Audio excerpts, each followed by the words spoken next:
Hi everyone, you're watching Tamitale's Tennis Forum. Sorry if I sound a bit weird, I've got a bit of a blocked nose.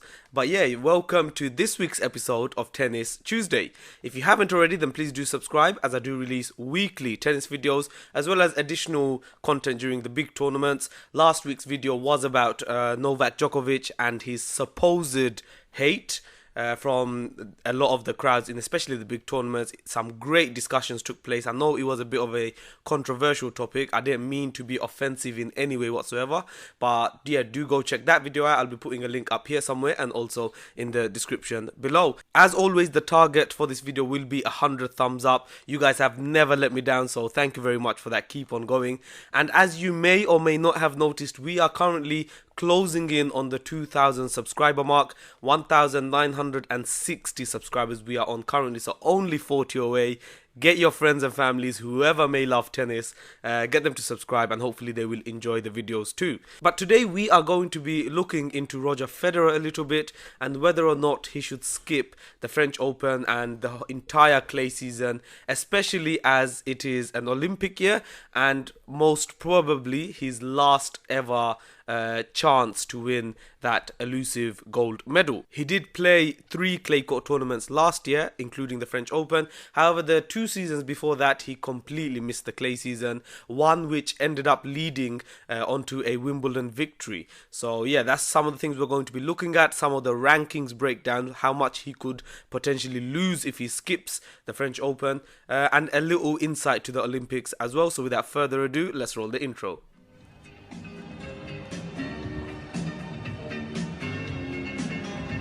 So, Roger Federer has come out recently and has confirmed that he will be playing the French Open and nothing else in the clay season.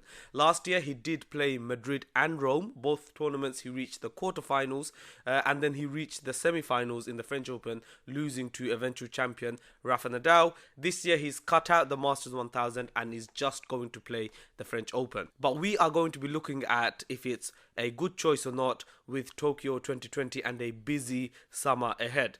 Now, let's rewind the clock a little bit from the French Open. Let's focus on the next month or so. Let's look at their rankings. So, as the live rankings this very moment, Roger Federer is world number 3, however, not very far ahead of Dominic Thiem. He is on 7,130. Dominic Thiem is on 7,045, with Daniil Medvedev in 5th place on 5,890.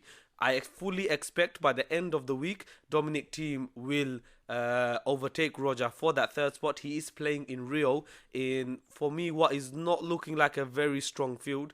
So it is in the clay. Dominic Thiem, great clay court player as well. So I expect Dominic Thiem to go far enough to overtake Roger in that 3rd spot. Roger's next tournament will be Dubai, where he is the defending champions. 500 points to defend for him there. And then we have Indian Wells and Miami before the clay season. So looking at those 3 tournaments alone, Roger Federer has a lot of points to defend. He has a win in Dubai, a runner-up in Indian Wells, and a win in Miami, which is 2,100 ranking points combined that he's defending in the next 3 tournaments. This will be a very tough ask for Roger to at least match what he performed last year. Strong field, and yeah, 2 wins and a runner-up will be very difficult. If you look at Dominic Thiem, same tournaments, he's not playing Dubai, of course. He's playing Rio instead, and then he has a win in Indian Wells, however a 1st round defeat in Miami. So that equals 1,010 points for Dominic Thiem, meaning Roger will lose more than 1,000 points compared to Thiem from last year. Daniil Medvedev, many of you guys know he went on that incredible run post Wimbledon last year. However, he's not really defending much at all. And whilst it is a great opportunity for him to push on and get the higher rankings, maybe even the world number 1 spot, it is also important to remember that come the summer, it will be very difficult for Medvedev to recreate those performances and going deep in those tournaments. So if he's not careful, if he starts losing early again in these tournaments, then come the summer, he may plummet down the rankings because he has a lot of points to defend post Wimbledon. Medvedev, 0 points in Dubai to defend, only 45 points in Indian Wells, and 90 points in Miami. So altogether, only 135 points. Looking at the ranking for these players, then it does seem that Roger Federer is very vulnerable. He may lose a lot of rankings after Miami, or ranking places. He may go down to 5th even if Daniil and team perform well. And this is where maybe the clay court conundrum may begin. Roger Federer is defending 180 points each at Madrid and Rome, and 720 at the French Open, meaning that's another 1,080 points he's defending on the clay. Just playing the French Open, he may be able to get some of it back. However, of course, if he skips the entire clay season, then he'll lose all of that, which could see him plummeting down the top 10. He'll still be in the top 10, the top 8 at least. But yeah, if you look ahead after that, he really does not want to go lower than 4th. As you know, staying in the top 4 means you can't face Novak Djokovic or Rafa Nadal before the semi-finals at least. If you go below that, then you could face them in the quarterfinals, which just makes Roger Federer's life even more difficult. So if you look at Wimbledon, Tokyo, the Olympics, of course, then it's in his best interest, even forget these tournaments, he'd want to stay in that top 4. And that may be one of the reasons why he's playing in the French Open, just to protect some of those ranking points. If you look at their ranking points, what they're defending up until the end of French Open. Now, as you know, Dominic Thiem played 5 clay court tournaments last year, winning Barcelona, reaching the final of the French Open, reaching the semi-finals of Madrid. He's defending quite a lot of points. But Medvedev, on the other hand, is defending very, very little. His clay court season last year actually started off not too bad, reaching the semis of the Monte Carlo Masters and the final of Barcelona, but then he lost in the first round in Madrid, Rome and the French Open. So let's look at their combined ranking points defending. Roger Federer is defending 3,180 points up until the end of the French Open. Medvedev's only defending 825 points, and Dominic Thiem is defending 3,170, 10 less than Roger, but pretty much the same. This puts Medvedev in a really strong position to overtake Roger. As I've said, I expect Dominic Thiem to overtake Roger by the end of this week as well, which then would drop Roger Federer out of the top 4. Of course, for Wimbledon, the seeds also are based on previous grass performances. Roger reaching the final last year, I do think that will take him into the top 4 at least for seedings. However, for the Olympic Games, it may... it won't, so he'll be ranked below the top 4, which of course jeopardizes his chances for what I've mentioned. Now, the Olympic Games, I know it's not a slam or a masters, but a lot of tennis fans will agree that it is a very important tournament, and it's one tournament that Rafa fans are always proud to say that my player has a Olympic singles gold, yours doesn't. For instance, when talking about the big 3, Novak Djokovic does have a bronze medal and Roger Federer does have a singles silver medal. He does have a gold in the doubles with Stan, but it's not the same as the singles gold which all the players want. Roger Federer now, 38, almost 39 very soon. This really is his last Olympics chance in my opinion.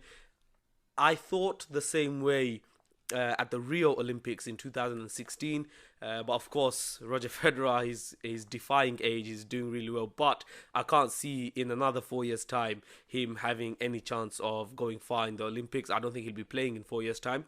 But yeah, it's quite funny because after he lost to Murray in the 2012 Olympics final, I thought that was it, and I was actually questioning if we'd even see Roger playing in the 2016 Olympics. Of course, he played it, and then he's now... Actually, no, I don't think he played 2016. I think he was injured, but he's actually, still playing up until 2020, which is just remarkable, really. And yeah, I'm sure he will love to have one last crack at getting that gold medal. Novak Djokovic as well. He probably still has another Olympics in him, but whether or not he will be at the top of the tree, that's another question. So he may also feel like this is his last chance saloon as well. Will Murray be back from injury to defend His gold medal, of course, he's won 2 now in 2012 and 2016. And Rafa, can he get a second gold medal as well? But yeah, we'll be looking at the Olympics way later on in the summer. This video was looking at the ranking points each players are defending and whether or not Roger should just completely skip the French Open, forget stats and everything like that. It's very unlikely, and I think a lot of Federer fans and also fans in general will agree with me that Roger Federer will win another French Open. I just don't see it happening. Rafa Nadal, of course, hot favourite. Then you've got players like Novak Djokovic and Dominic Thiem, who are, for me, the only three players that can win the French Open realistically. I just don't see how Roger's going to add another French Open. His best shot is probably Wimbledon, followed by one of the hard court majors. But yeah, it's maybe he's playing it to protect some of those ranking points so he doesn't drop too far down. But if I was Roger Federer, and he may not even care about the rankings, but it still helps having to not face Rafa or Novak from the quarterfinals onwards. Yeah, I can understand, but I'd like to leave that up to you guys whether or not you think Roger Federer should completely skip the clay season again. It has been a method that has worked for him, a proven method in the past, but it does seem like he will be playing the French Open this year. Another little side quest is, of course, that Roger Federer is on 103 titles, only 6 behind the all-time record of Jimmy Connors on 109 titles. He was asked whether or not he thinks he can still win slams after the Australian Open defeat. He has come out and said that he does believe he can still win slams, especially after last year and the way he's still playing.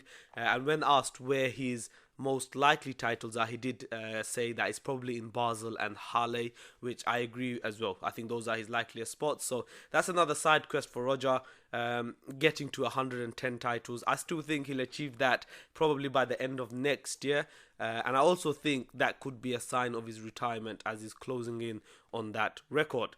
Once again, I'd just like to thank you guys for your continued support. I know the last video was a little bit controversial. Now, if you've been following my videos long enough, you know that I have always been respectful of Novak. The title was just something that a lot of people were asking me. So it's not something I agree on. It's not something that a lot of you guys clearly don't agree on. But sometimes the difficult questions need to be asked and also answered. You may not like to hear it, but there is benefit to such types of debates. And I loved the debates, whether positive or negative, on my previous video as well. And yeah, let's try get to that 2,000 subscriber mark. We are very close now. And of course, weekly videos will continue on Tennis Tuesday. And yeah, I hope you guys all have a great week ahead. Thank you very much.